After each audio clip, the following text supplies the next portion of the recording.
Agora perceba esses exemplos de patrimônio imaterial, muito comuns no povo brasileiro e que são importantes para nossas identidades. A roda de capoeira tem que ser preservada, porque conta a história do Brasil, a conexão com a África, as formas de resistência do povo negro à violência da escravidão. É um ponto importante. A gente não pega a capoeira, a gente pratica, a gente sente, a gente bate o tambor, o birimbau, o chocalho, a gente faz a capoeira. Como é um modo de fazer, é patrimônio imaterial. A dança, o frevo, muito tradicional em Pernambuco, é a maneira de dançar, de se expressar. É a cor, a dança, o corpo, a gente faz a dança. O samba de roda do recôncavo baiano, a gente dança também, a gente bate o tambor, a gente bate o rebolo, a gente toca o pandeiro e a gente participa desse processo.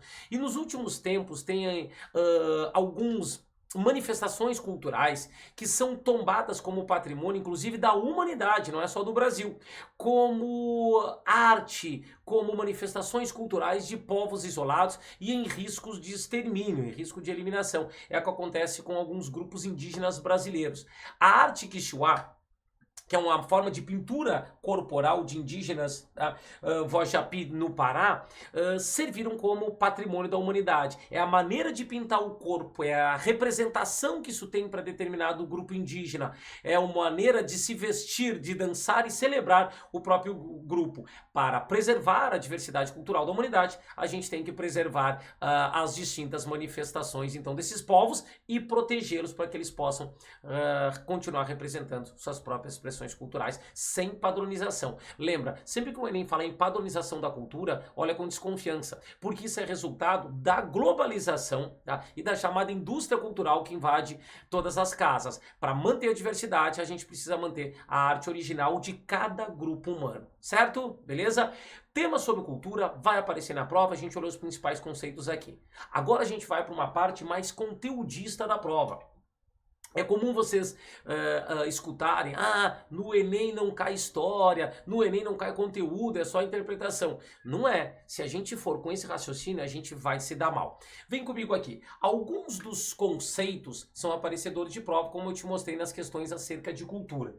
Para além desses conceitos, existem conteúdos, assuntos que são caidores de prova e nós precisamos reconhecer. Separei aqui os principais deles. Olha só. A República Romana, lá na Antiguidade, é um dos grandes temas de prova. O que eu preciso saber, Maurício? Os romanos dominaram toda a parte ocidental da Europa e mais o Oriente Médio, até a metade da Mesopotâmia, hoje Bagdá, dominou todo o norte da África. É o que os romanos vão chamar de Mare Nostrum. A República Romana, então, era governada por uma gente muito rica chamada de patrícios. Só que esses governavam a República, enquanto os plebeus, os que não eram patrícios, não tinham acesso ao poder. Então, ao longo da história republicana, houve um conflito constante entre patrícios e plebeus. E esses conflitos vão fazendo a história se modificar. Então, sempre atenta para os conflitos entre patrícios e plebeus durante a República Romana. Ao longo da Idade Média, nós temos muitas questões vindo da prova daqui. Na Idade Média, nós tivemos uma maneira de organização da vida, chamada de feudalismo. O feudalismo é uma forma de organização da vida, também chamado de modo de produção. A produção era basicamente toda rural, com pouco comércio, que ficavam nas cidades, mas como era um período de muitas guerras e de muito medo, as pessoas viviam no meio rural, próximo aos castelos dos grandes senhores. Esses grandes senhores, junto com o clero, os representantes da igreja, comandavam essa sociedade. Tá? É o que a gente chama de feudalismo. Os camponeses, o povo, era obrigado a trabalhar, enquanto a nobreza brincava de guerrinha, era responsável por guerrear. E o clero, os representantes da igreja, eram representados por orar. Uns oram, uns guerreiam e outros trabalham. E trabalham por todos. Curiosamente, a sociedade feudal tinha uma sociedade baseada no coletivismo. Era um coletivismo estranho, em que os camponeses trabalhavam para todo mundo, tá? E os nobres brigavam de guerra ou rezavam para todos, certo? Sempre teve resistência camponesa, então revolta camponesa era muito comum. Na Idade Média, nós não tínhamos máquinas eletrônicas. A gente não tinha uma máquina movida a vapor. Então tudo era feito de forma manual ou no tempo da natureza. O que eu estou querendo te dizer? Que a percepção do dia durante a Idade Média era o dia solar, o dia da natureza. Acabava o sol, boa noite, acabou o dia. A gente começa a mudar a percepção do tempo com a Revolução Industrial. A Revolução Industrial vai inventar uma maquininha chamada de relógio. E aí o relógio vai controlar a nossa vida. Lá na Idade Média, esquece, é o tempo da natureza. Ponto importante para a prova. Outro ponto fundamental. Na Idade Moderna, entre os séculos XV e XVIII, as monarquias europeias surgiram e se transformaram nos países que a gente conhece hoje. Inglaterra, França, Portugal e Espanha. Eles se organizaram a partir de um governo que a gente chama de absolutismo, onde o rei tinha poder absoluto, ele mandava em tudo. E tinha o apoio da Igreja Católica. Os reis eram considerados ungidos por Deus. Por isso que eles falavam em origem divina de governar. Essa origem divina vinha da manipulação que a própria nobreza e o clero faziam sobre o povo. Então se criou a narrativa de que o rei era escolhido por Deus e não pelos próprios políticos. Nessa lógica absolutista, os europeus saíram nas grandes navegações em busca de riquezas, chegando até a América. E da América começando a retirar todas as riquezas provenientes, seja do México com o seu ouro, seja do atual Peru, o antigo Império Inca com sua prata, ou do Brasil, com sangue e suor dos indígenas e negros trazidos para cá para a produção do açúcar, do café ou do algodão. Certo? Ponto importante, então, essa exploração da lógica chamada de mercantilismo. Ponto certo nas provas, as chamadas revoluções burguesas. Isso costumeiramente aparece. As revoluções burguesas são as revoluções baseadas no iluminismo. O iluminismo é uma nova forma de ver o mundo, baseado no século XVIII em anti-absolutismo, anticlericalismo, individualismo, racionalismo e individualismo. São as principais características. A partir desse momento, a gente começou a questionar aqueles governos absolutistas. Assim sendo que a Inglaterra fez suas revoluções, chamadas de revoluções inglesas, no século XVII, terminando com o absolutismo e instalando um governo feito pelo parlamentarismo. E a França, logo depois, sendo um pouquinho mais radical, a França pega a nobreza e o rei e corta sua cabeça numa guilhotina, começando uma nova ordem de característica liberal burguesa.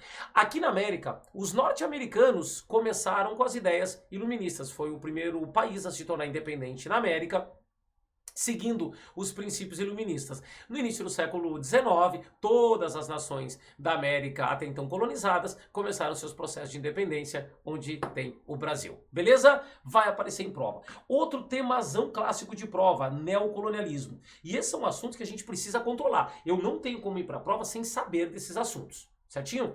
O neocolonialismo é uma nova versão do imperialismo. A Europa nos séculos XV e XVIII saiu nas grandes navegações e invadiu a América, coloniza a América. O neocolonialismo ele é do século XIX. Então ele é a mesma lógica da Europa, invadir territórios para explorar economicamente, mas em um contexto já de capitalismo consolidado e de expansão mundial do capitalismo. Além do mais, os europeus, depois do iluminismo, não podem dizer para um território que eles vão simplesmente invadir e dominar. Ah, agora esse território será meu. Tem que haver um discurso. E o discurso para legitimar a dominação colonialista pelo mundo passa pela lógica da chamada missão civilizatória. Os europeus vão criar um discurso onde a civilização europeia precisa ser espalhada para os rincões do mundo. E quem não é civilizado como os europeus, que não tem o comportamento do europeu, é tido como inadequado, inferior, bárbaro e, portanto, tem que ser eliminado. Assim a Europa vai invadir vastos territórios do mundo, impondo o seu idioma, o seu padrão de beleza, a sua forma de organização da vida, a sua religiosidade, a sua estética. A estética existencial, apagando e destruindo outras formas de organização da vida tradicionais dos povos africanos e asiáticos, que foram os principais objetos do chamado neocolonialismo. Por exemplo, um país que foi muito dominado pelas potências europeias foi a China. A China, desde 1840, 42, ela sofre com os ataques europeus. A Inglaterra invadiu a China em 1842 na Guerra do Ópio, forçando a China a abrir seus portos. Isso foi repetido ao longo do século XIX, até por volta de 1920, quando todas as potências industriais, incluindo toda a Europa, mais o Japão, a Rússia e os Estados Unidos, dividiram os portos chineses entre suas potências. Os chineses vão chamar esse período de longo século de humilhação, quando a China foi literalmente fatiada pelas potências europeias. Quando um chinês fica brabo com o Ocidente, ele não ficou brabo do nada. O Ocidente dominou a China e explorou a China por quase um século. E assim aconteceu com boa parte da África também. Certinho? Outro ponto fundamental, as grandes guerras mundiais. Primeira e Segunda Guerra. A Primeira Guerra Mundial é uma guerra basicamente europeia. Só que a Europa tinha várias colônias, por isso que a gente chama de guerra mundial, mas ela é europeia. Por que aconteceu a Primeira Guerra, Maurício? É uma guerra de imperialismos, nacionalismos e é uma guerra de capitalismos, disputas econômicas, e a Europa vai entrar em conflito. A maneira como termina a Primeira Guerra, com a humilhação alemã, a Alemanha perde território, todas as colônias, ela perde território na Europa, ela é proibida de ter indústria bélica, de ter exército, cria o revanchismo alemão. O revanchismo alemão é a sede de vingança.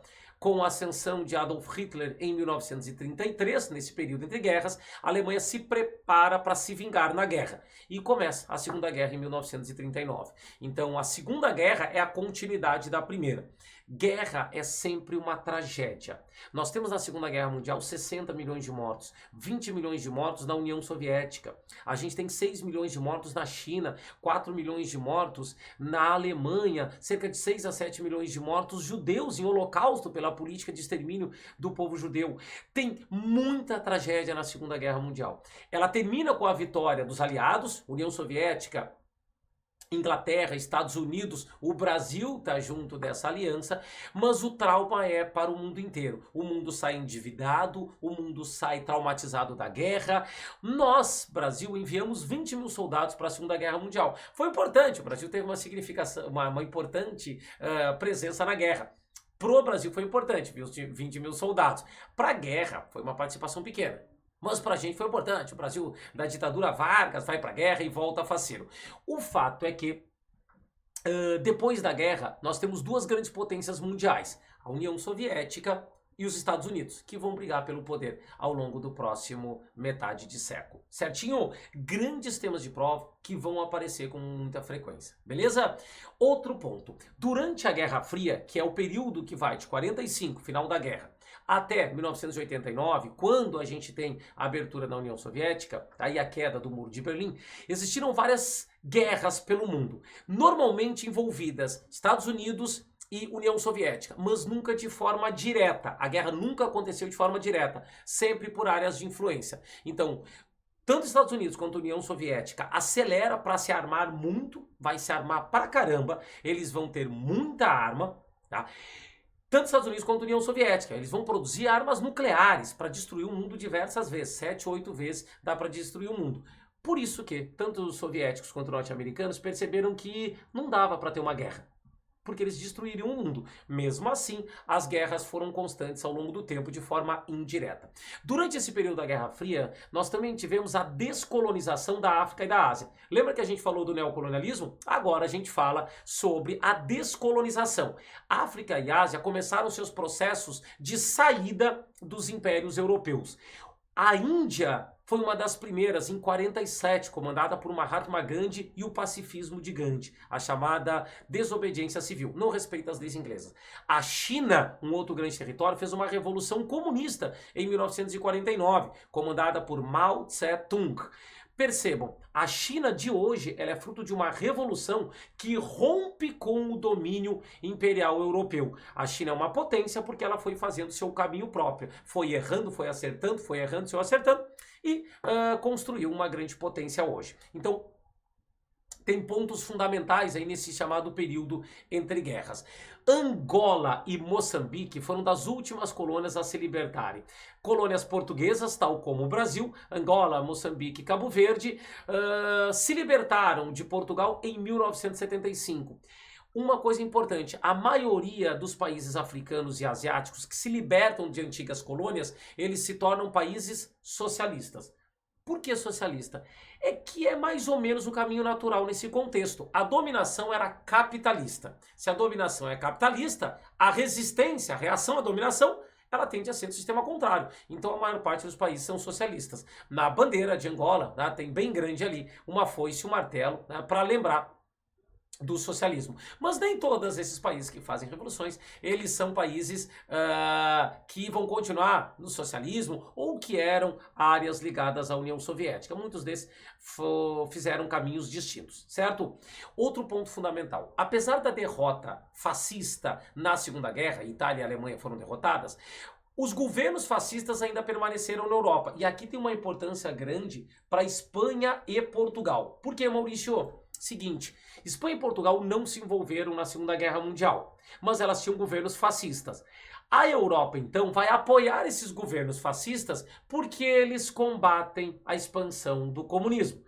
Se é para expandir, se é para barrar o comunismo, pode ser fascista, não tem problema. A Europa, os Estados Unidos, vai apoiar esses regimes fascistas, que caem na metade dos anos 70, 74, 75. Esses governos são derrubados. Essa imagem aqui é o chamado Mausoléu de los Caídos, construído pela Espanha de Francisco Franco, ditador fascista espanhol. Essa imagem, gente, ela retrata um monumento, um mausoléu, em homenagem aos mortos na Guerra Civil Espanhola, que aconteceu entre 36 e 39. Só que a Guerra Civil Espanhola foi promovida pelo ditador Francisco Franco com auxílio de Hitler. Hitler auxilia Francisco Franco a destruir boa parte da Espanha. Então, esse Mausoléu dos Caídos, ele era um lugar de memória, de homenagem a Francisco Franco. Franco, quando morre, tem o seu corpo levado para o Mausoléu de los Caídos. Tá? Nos últimos anos, o governo espanhol, alegando em nome da democracia, entra na justiça e consegue o direito de retirar dos Mausoléu de los Caídos, tá, o corpo do ditador Francisco Franco. Pois, segundo o governo espanhol, em uma democracia não há espaço para heróis ditadores. Então, Francisco Franco vai ter um espaço num cemitério comum e não um mausoléu do Estado espanhol.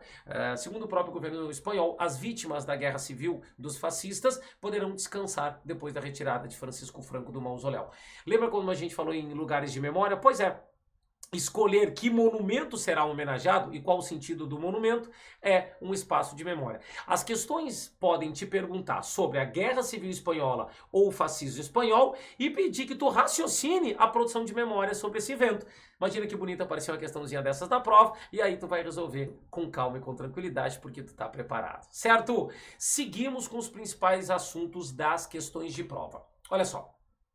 Tá? Quando a gente pensa em história do Brasil, tem alguns temas que são super caidores, outros são menos. Mas lembra que a prova não é baseada no conteudismo. Ela é baseada nos conceitos, nas habilidades, em cima dos ditos objetos do conhecimento. Então vamos lá.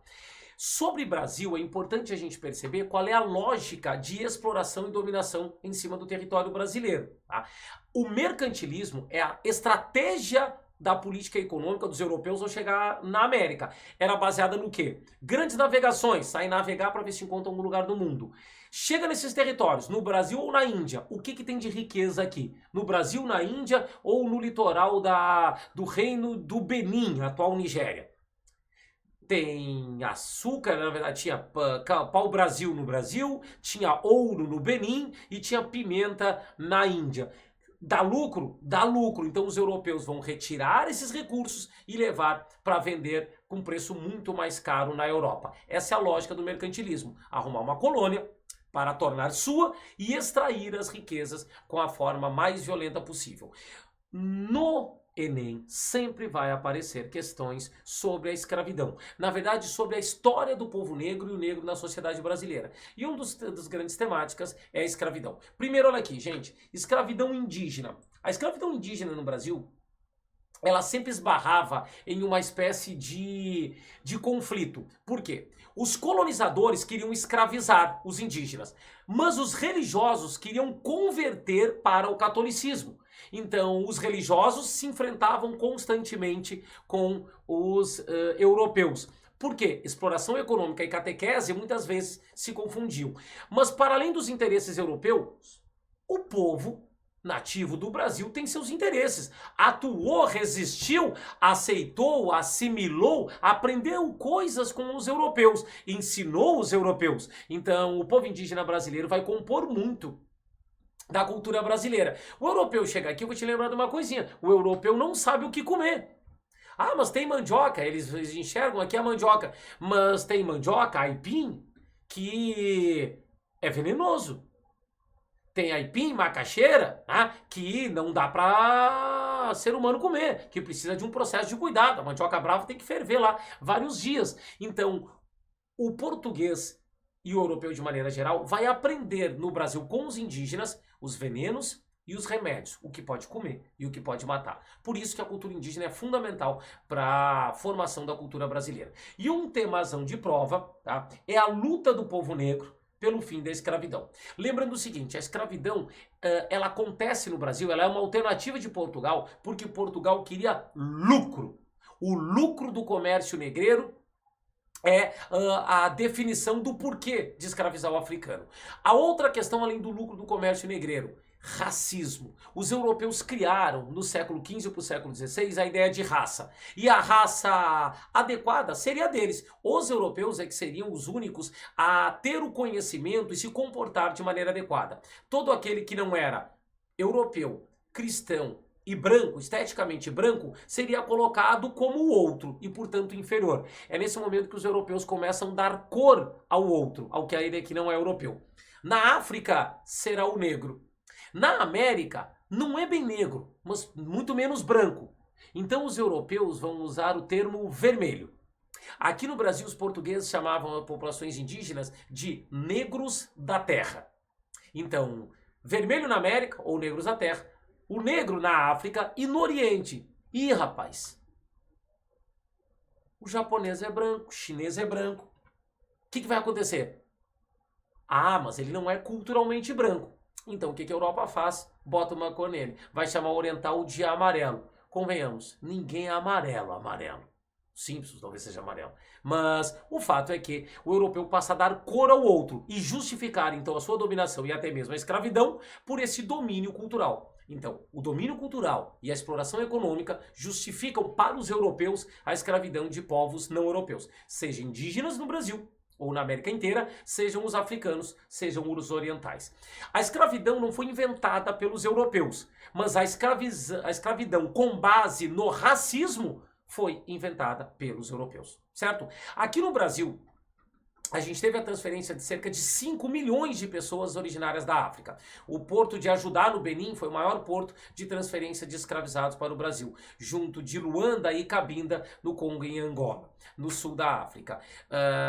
Essa população africana, ela vem compor a sociedade brasileira, não somente com a sua estética, com sua carga genética, também. O Brasil é um país de uma miscigenação muito grande, mas vem compor o Brasil com o seu conhecimento, com sua sabedoria. O africano traz para cá a metalurgia, o africano traz para cá a medicina, ele traz para cá muito conhecimento para fazer com que o Brasil se desenvolva. Retirados à força de suas casas, são colocados para serem trabalhadores em tempo exclusivo no Brasil. Mas sempre resistiram das maneiras mais diversas, com a fuga, na formação de quilombos, no boicote à lavoura, tocar fogo na lavoura, tá? Na resistência cultural. Cantar em Yorubá é uma forma de resistência, porque tu mantém a tua cultura e o europeu dominante não está sequer entendendo. Então existem várias formas de resistência cultural, inclusive a assimilação cultural da dominação europeia. Muitos africanos aceitavam o cristianismo, o batismo católico, para parar com a perseguição. Mas assim como vai na missa para São Jorge, vai bater um tamborzinho para algum. Assim como vai fazer a festa de Cosme e Damião, vai lembrar de Beji. A gente vai misturando, criando uma cultura sincrética no Brasil a partir das mais diversas formas de resistência. Lembra, o povo negro sempre resistiu no Brasil, nunca foi passivo. Ponto fundamental sempre precisa aqui, certinho? No Brasil também aparecem bastante questões, tá, sobre independência do Brasil e nas Américas. As independências do Brasil e da América têm uma pequena diferença. No Brasil, o rei tinha vindo para cá. Então, o rei de Portugal, o rei Dom João, deixa o seu filho no Brasil, Pedro I, como príncipe regente, e volta para Portugal em 1821. Mas o príncipe regente Dom Pedro se alia às elites coloniais.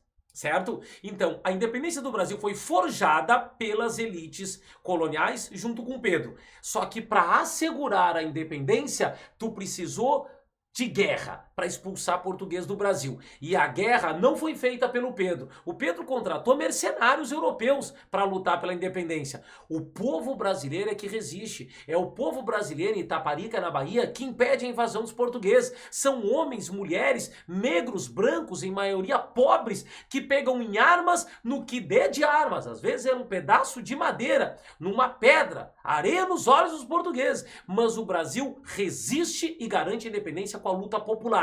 Por isso que, apesar da gente ter o 7 de setembro como dia da independência do Brasil, nós temos o 2 de julho como forma de lembrar da independência da Bahia, quando os portugueses são definitivamente derrotados. Então esse é um aspecto muito importante para as nossas provas, a participação popular na independência. Mas feita a independência, o governo do Império Brasileiro vai excluir a população brasileira. A terra, a riqueza, a cidadania e a dignidade são exclusividades das elites proprietárias de terra ou proprietárias de grandes recursos financeiros. Como no Brasil rico era sinônimo de proprietário de terra, são os grandes latifundiários que são os cidadãos brasileiros. População negra, mestiça, mulheres ficam abaixo e são excluídos. Na América Espanhola o processo é o mesmo, só que na América Espanhola não teve rei da Espanha. Foi a própria elite espanhola, da América Espanhola, a elite do México, do Peru, de Portugal, de Colômbia, Venezuela, Argentina, que luta pela independência, com grande participação popular. Então, na América Espanhola, várias pequenas repúblicas irão surgir, comandadas pelas elites locais. Ao contrário do Brasil, que fica um território, que era a antiga América Portuguesa. Temos um clássico de prova e seguimos com esse assunto. Outras questõezinhas clássicas, gente. Na República Velha, primeira fase da República Brasileira, o coronelismo era uma prática política determinante. O coronelismo ele era vinculado à prática econômica, o coronel era o grande proprietário de terra, era uma prática de coerção social, o coronel comandava uma boa parte da população, e uma prática bélica, militar, de força, de agressão. Os coronéis tinham seus capangas. Aqui o conceito de clientelismo é importantíssimo. Vai aparecer na tua provinha essa palavra aqui, ó, coronelismo ou clientelismo. O clientelismo, gente, é a vinculação individual de um indivíduo a um coronel. Esse indivíduo, ele recebe favores do coronel. Ele recebe um emprego, ele recebe a proteção, o auxílio à saúde e ele deve então fidelidade a esse coronel. Por isso que as pessoas acabam sendo agregadas aos coronéis, especialmente no interior do Brasil. E essa não é uma prática que ficou restrita ao interior da Bahia. Pelo contrário, essa foi uma prática corriqueira em todos os estados brasileiros, do extremo sul do Brasil ao extremo norte, do Amapá ao Rio Grande do Sul. Da Amazônia até a Paraíba, a gente tem o coronelismo como uma prática recorrente ao longo da República Velha e permanecendo até os dias atuais. Se vocês são de alguma cidade do interior, sabe como é que acontece. Sempre tem um líder político ali que acaba mandando mais do que os outros. O Brasil tem muitas permanências. Outro temazão clássico de prova, a Era Vargas. Especialmente, rapaziada, quando a gente fala da ditadura do Estado Novo. O período em que Getúlio Vargas era de fato um ditador. Antes ele era só autoritário. Mas o que mais aparece? Na Era Vargas, o Brasil passou por um processo de modernização econômica, sem romper com os interesses das elites brasileiras. Então Vargas promove uma modernização aliada aos setores conservadores. Mas o Brasil muda significativamente. Nós temos avanços econômicos, industrialização, modernização do Estado brasileiro. O Brasil passa a ter uma legislação para regular o trabalho, garantindo para o trabalhador alguns direitos básicos. O Brasil passa a ter um projeto de desenvolvimento industrial para fortalecer o capitalismo brasileiro. O Brasil da Era Vargas também vai produzir muita cultura nacional. Olha só que questão importante. Ao longo dos anos 20, dos anos 30, a cultura norte-americana e a cultura francesa influenciavam muito. A gente assistia no Brasil o cinema francês. A gente começava a assistir o cinema de Hollywood. Então a cultura brasileira era uma tentativa de copiar a cultura ocidental, a cultura norte-americana e a cultura francesa. Vargas faz o quê? Vargas tenta promover uma cultura brasileira. Por isso que, na era Vargas, tinha um departamento político, que era o Departamento de Imprensa e Propaganda, chamado de DIP, tá? Onde promovia a produção cultural brasileira. Censurava, é verdade, mas produzia. Então, 3 elementos da cultura brasileira se tornaram fundamentais: o samba, o carnaval e o futebol. A gente não imagina Getúlio Vargas nem sambando, nem tocando a vida louca no carnaval e muito menos tocando um pandeiro ou jogando futebol, tá? O fato é que ele percebe que aquilo era importante para a sociedade brasileira e passa a promover, então, um modelo de cultura nacional utilizando dos meios de comunicação, especialmente a era do rádio. Então, Vargas promove uma ideia de cultura nacional. Certinho? Outro temazão clássico de prova, as chamadas ditaduras militares do Cone Sul. Ao longo da história, Brasil, Uruguai, Argentina, Paraguai e o Chile tiveram ditaduras militares. O que são essas ditaduras, Maurício? São governos autoritários, onde não se permite oposição, onde os presidentes da república permaneciam longo tempo no poder, sem serem eleitos, eliminando qualquer forma de divergência. Durante os regimes ditatoriais, dos anos 60 até os anos 80, a gente teve restrição da cidadania, a gente teve o Estado cometendo crimes. Quando a gente fala em terrorismo de Estado, a gente fala nos crimes que o Estado comete. Por exemplo, quando algum grupo explode uma estação de trem, a gente fala em ato terrorista. Ok, é um ato terrorista. Quando o Estado, o poder do Estado, por meio de seus braços, a sua polícia, do exército, sequestra pessoas, tortura, mata e desaparece com o corpo, isso é um crime. É o terrorismo de Estado. Então nós tivemos ao longo da história os regimes com terrorismo de Estado. Outro ponto importante, tá? Economicamente, esses governos se aliam aos Estados Unidos durante a Guerra Fria e deixam de promover a economia nacional, para ser uma economia mais dependente do mercado internacional. Então, o que Vargas começou fazendo para promover a industrialização do Brasil, uma industrialização brasileira, os regimes ditatoriais abriram para o capital externo. Chegaram aqui muitas fábricas, é verdade, gerando emprego, mas fábricas internacionais, que respondem a interesses internacionais. E, portanto, nós dependemos muito até hoje do capital externo, das fábricas internacionais. O Brasil, por exemplo, passou por um processo de desindustrialização desde os anos 70. A indústria foi tendo uma importância cada vez menor na economia do Brasil. Isso é um ponto bastante complexo, né? E para finalizar, além das ações de resistência contra as ditaduras, nós teremos em diversos territórios da América, no Chile, no Brasil, o final da ditadura de forma distinta. Na Argentina acaba a ditadura e os ditadores torturadores vão parar no banco dos réus. No Brasil, a gente fez um processo de anistia. Anistia significa amnésia, esquecimento. No Brasil, em 79, foi aprovada uma lei para esquecer. A anistia seria ampla, geral e irrestrita. Isso significa que todos estavam perdoados, tanto os prisioneiros políticos e perseguidos, exilados, quanto aqueles que cometeram crime por motivação política. Dessa maneira, ninguém foi punida pelos crimes que o Estado cometeu. Como a sociedade aprende com a justiça, o que a sociedade aprende? Que a ditadura não cometeu crime. Que a ditadura não foi tão ruim, porque não foram punidos. Na Argentina, ninguém fala em volta da ditadura. Lá a justiça mostrou um caminho a ser construído, o caminho da democracia. Direita, esquerda, liberal, estatista. Na Argentina ninguém fala em ditadura, porque eles aprenderam com a justiça. O Brasil, a justiça tentou fazer uma amnésia, um esquecimento social. E dessa maneira ainda permanecem algumas memórias bastante deficitárias. Por isso, políticas de memória são importantes. E para concluir, como eu já falei para vocês, mas é sempre fundamental compreender a história do povo negro e o negro na formação da sociedade brasileira. Atentar para a histórica exclusão e criminalização do povo negro, desde o processo de escravidão, passando também pelo pós-abolição e a criminalização, de uma difícil inserção econômica, a estruturação de um racismo estrutural que está em todas as entranhas, em que a justiça brasileira ensina que capoeira era crime, tá? Que as religiões de matriz africana são diabólicas, demoníacas e também são criminalizadas, mas também a luta do povo negro, a luta pela inserção social, pelo reconhecimento, para fazer parte da sociedade de maneira completa. Então, história do povo negro é sempre um tema que vai aparecer na nossa prova, certinho?